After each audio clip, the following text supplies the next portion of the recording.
各位大家好，欢迎收看8月初6、8月5的暗夜新闻，我嘅齐必定。先开始来看8八风采嘅内地报道，由慈济基金会提供资金，起嘅屏东从此泰爱永久屋，基本结合日报典礼，年聪明朋友用歌舞展现在后重申嘅发力，庆祝新的人生就爱展开。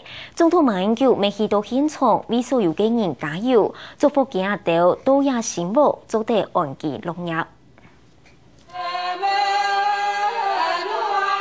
年出名朋友唱竹林之歌，共抢天神下来人间。随后由总统马英九送出日报嘅红包，行政院长吴敦义送4平安的礼物。今后从此泰爱永久屋，都完全属于154户住宅年出名所有。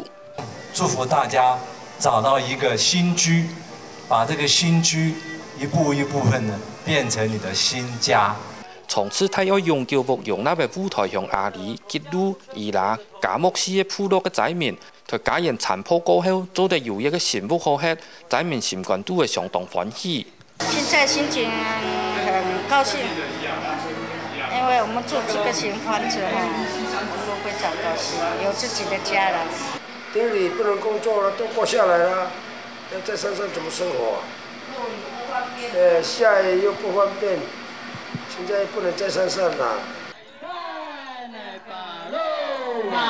数前文数，大家向我跳年出名嘅舞，对头摆慈济义工嘅天数，仔民心肝都会慢慢的感激。有人讲，以后会秉持慈济嘅精神，回馈社会嘅大爱。客家新闻陈文年屏东报道。